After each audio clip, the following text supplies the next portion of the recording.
Today I feel gay. I feel gay today. Maybe I won't tomorrow. Hey, I'm feeling a little bisexual today, boys. What do you think, huh? Today I feel gay.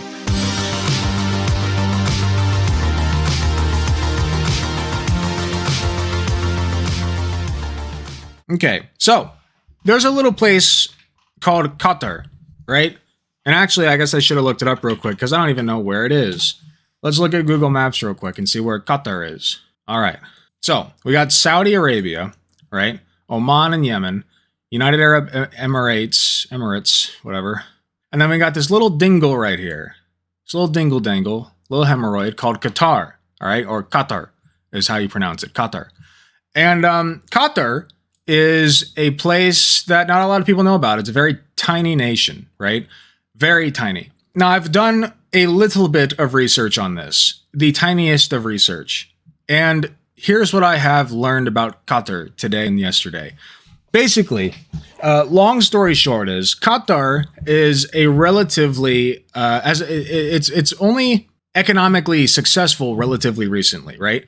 There was a big economic boom recently because they discovered there is a huge reserve of natural resources there. I believe it's oil, I'm going to say. It might be natural gas, I don't know. Something. Basically, they're rich, right? Very rich nation. And Qatar has been spending the last about decade preparing for the World Cup, the FIFA World Cup. Now, if you don't know what that is, that's football, aka soccer, if you're American like I am. The Soccer World Championships, basically. And there's a few problems with that. Basically, Qatar bought the rights to host that, the World Cup, which that alone, I believe, is an issue, but that's not the issue. That's not the big issue. In fact, there are many big issues, but that's certainly not one of them.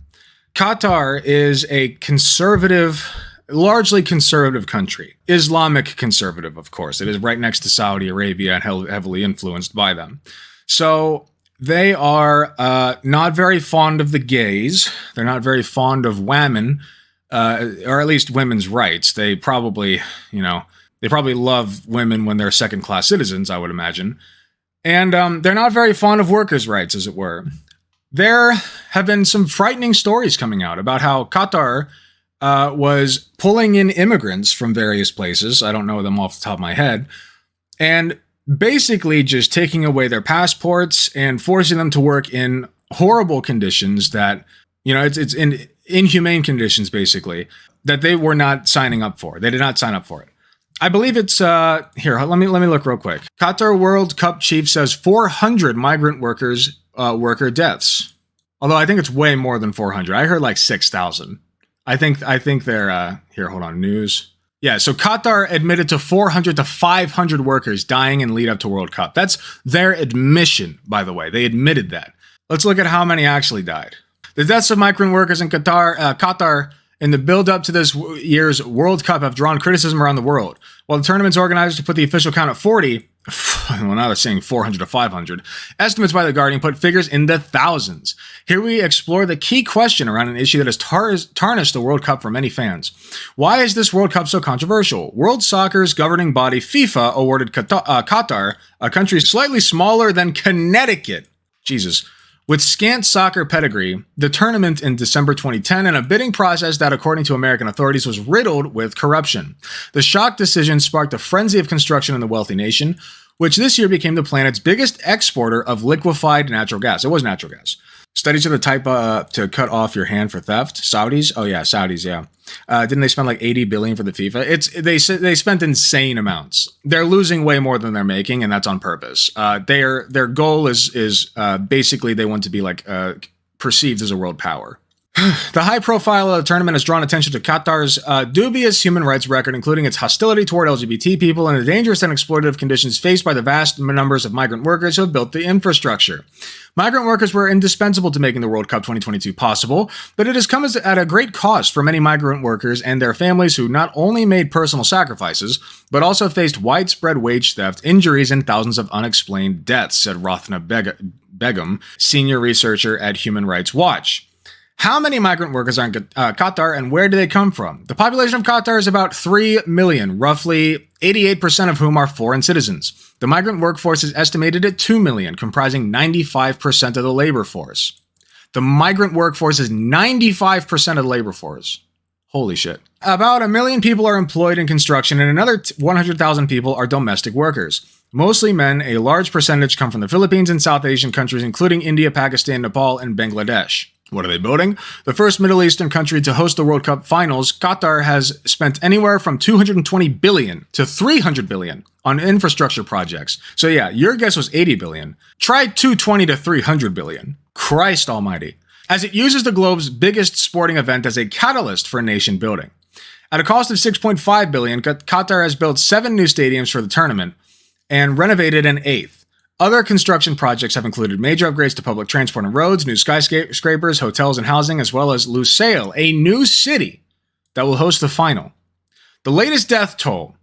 The official count among workers on World Cup sites is 37 non-work-related deaths and only 3 from work-related accidents, but many believe that is a vast undercount. The problem is that it is hard to associate a firm figure with the tournament to assess how many deaths were preventable given the lack of available information. FIFA and the Qatari organizers have sought to distance the World Cup-related construction from more general projects. Let's skip ahead. Overall, 15,021 non-Qataris died in the country between 2010 and 2019, according to the government. That's okay, so that's not work-related. That's just non-Qataris died. Okay. A Guardian analysis in February 2021 found that more than 6,500 migrant workers from India, Pakistan, Nepal, Bangladesh, and Sri Lanka had died in Qatar since the award of the tournament. The death records were not categorized by occupation or place of work. The government said that has said that 30,000 foreign laborers were employed to build the World Cup stadiums. So they're putting the estimate at 6,500 migrant workers died. Are those all work related? It does not specify that, but you're probably looking at quite a few more than like 40. All right, quite a few more.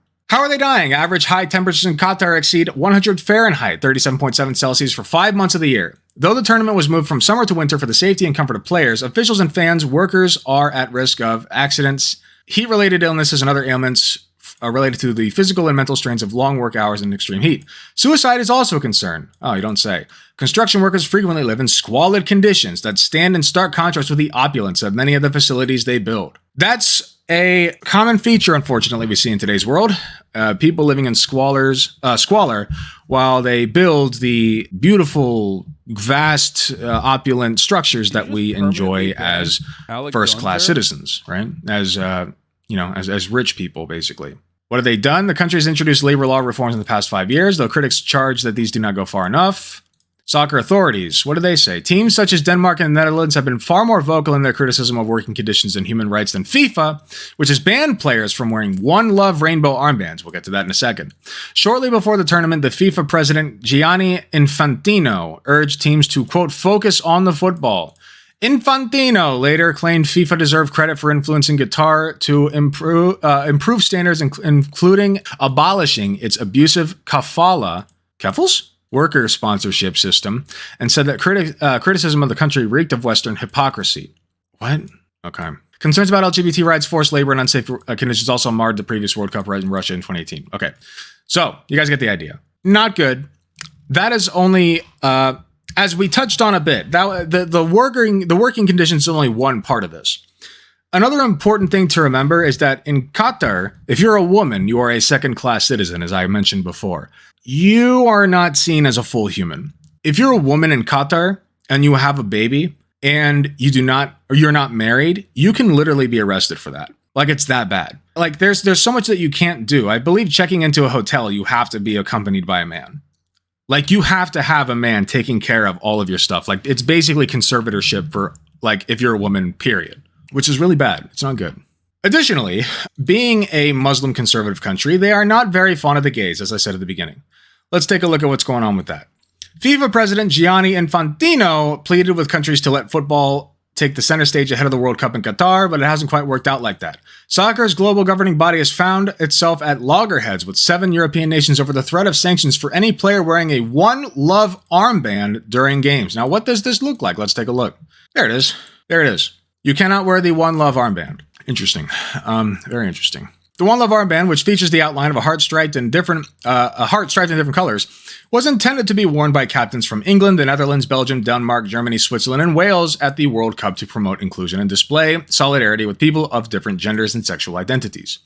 But hours before England captain Harry Kane was scheduled to wear the armband against Iran on Monday, FIFA said any player wearing the armbands would receive a yellow card, putting them in danger of being sent off or banned from a later game in the tournament. Let's see what they have to say about that decision. FIFA regulations state that that team captains must wear armbands provided by the governing body, even though it said it, quote, supports all legitimate causes such as One Love. However, the debacle has rumbled on as a sideshow to the tournament itself. If players like Kane didn't wear the armband, Belgian Foreign Affairs Minister Hadja Labib did as she talked to Infantino at the World Cup game between Belgium and Canada on Wednesday. German Interior Minister Nancy Faeser also wore the armband with Infantino sitting close by. Blah, blah, blah. Let's see. In a joint statement, the 7 European federations said they asked their captains not to wear the One Love armband as they couldn't put players, quote, put players in a position where they could face sporting sanctions, including bookings. So basically, they are being told, yeah, no, Sweaty, that's cultural genocide, Sweaty. You can't wear the gay armband, Sweaty. The rainbows are actually very hateful, Sweaty. It's really cringe. It's really cringe. I want to pull up for you real quick a speech by Infantino about his thoughts on this. Let's take a look. Let's see what he had to say about this. Today I feel Qatari. Today I feel Arab.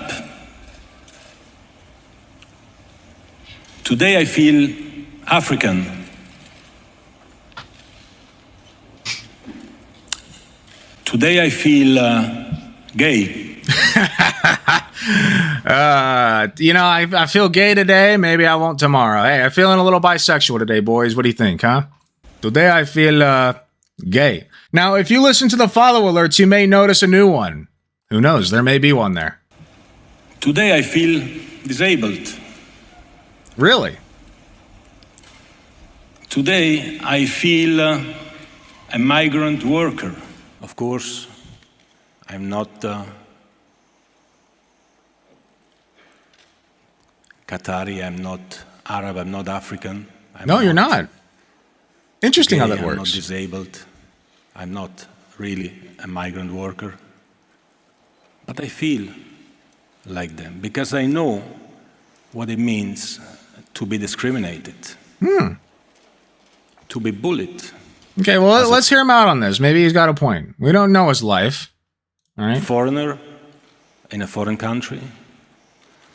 As a child at school, I was bullied because I had red hair and I had these red, how do you call them? Freckles. Ah, he was a ginger. Oh, he got swirlies for being a ginger kid. Oh, man. See, he knows all about systemic oppression, guys. He knows all about it.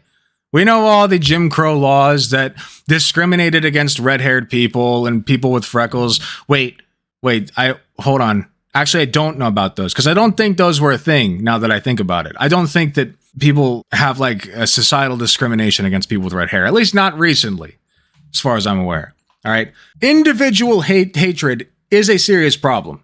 And I'm sure that he was bullied and that's valid. Whatever. He will never experience systemic oppression the way that gay people, the way that black people, the way that women do. He simply won't. He's whiter than me, guys. He's whiter and balder than I am. Okay? He looks like if you just took a newborn and stretched it out. All right. There's no touching this man. He's transgender. Stop with the South Park jokes. Straight red and white. Yeah, no, this is all just virtue signaling, right? He doesn't give a fuck. If he gave a fuck about any of the things that he's saying right now, he would back out of what he's doing, okay? Which he won't. So he's not. He does not give a fuck about it. Sorry? Freckles. Freckles? Yes, I don't even know the term. I was bullied, of course, for that. Plus, I was Italian, so imagine. Didn't speak good. Oh, I was Italian, hey! Fantino over here. Infantino. He was getting a little bit of that hatred there. Hey, they was hating on him for being Italian. I can't believe this. I cannot believe this. Ma, get me tissue. I'm tearing up over here. Oh, God. German. And what do you do then? Get the spaghetti, hey! I need a little comfort food You for lock this yourself guy. down, you go into your room, you cry, and then you try to make some friends. And you try to speak, to engage, and you try to get these friends to engage as well with others, and others, and others. You don't start accusing, fighting, insulting. You start engaging. We did. People did. They told you to fuck off and you didn't. And this is what we should be doing. I love this. I love this so much. He like first he implements a rule that says you can't wear the gay armbands because it's it's hateful or whatever toward their culture or whatever. And then he's like, well, let's just talk, guys. You don't need to toss insults around. Just talk it out, guys. Just talk it out. We tried that, man. What do you want? We tried that. Yeah, very pathetic man. I don't give a fuck if you're a black trans woman who's Italian with red hair. I don't care. If you are the person implementing these policies, fuck you. Okay? Fuck you. Because this is hateful against queer people. You're literally just telling queer people they cannot be represented in this country, in this tournament, because cultural reasons, I guess. I got news for you, okay? Unfortunately, a lot of American liberals will tell you otherwise, but I'm a real kind of guy. I have moral principles that are not shaken by the intricacies of culture and religion. And if you are gay, if your culture not if you're gay, if you're homophobic, my bad. If you're homophobic, let's say your culture is homophobic, let's say your religion's homophobic, right? Oh, it's being hateful toward my culture. We don't like gay people in my culture. Your culture's dog shit. Your culture is dog shit. Your religion is dog shit. Okay? There are plenty of Muslims in the United States and other places who are not homophobic pieces of shit. I got news for you, all right? I know that's hard to believe, but it's true. In fact, there's a higher proportion of Muslims in the United States who are accepting of gay and trans people than there are Christians, proportionally. That's true. And that is because, mainly, Muslim people in this country have been disenfranchised and pushed to the left by the conservatives. So, the more people are disenfranchised, the more they kind of intermingle, and the more they get to know each other, and the less they hate each other. It leads to a thing called solidarity. But I digress about that. The main point is, I don't give a fuck why you're homophobe. If you're a homophobe, fuck you. People don't choose to be gay, and even if they did, that's their God-given fucking right, you piece of shit. All right? If he wants to fuck another man, if one man wants to fuck another man, or just kiss another man, right? We're totally fine with people kissing in public as long as it's a guy and a girl, right? But God forbid it's two guys, then it's porn, right? Fuck you. God forbid, right? LGBT rights is non-negotiable, exactly. I don't give a fuck what culture you're from. I don't give a fuck how disenfranchised you are. I don't care. Miss me with that bullshit. Gay rights are human rights. That's all I'm saying. Trans rights are human rights. And women's rights are human rights. That's another thing. You'll hear, when we do the debate later, if you're watching this on YouTube, just so you know, this is coming right before debate.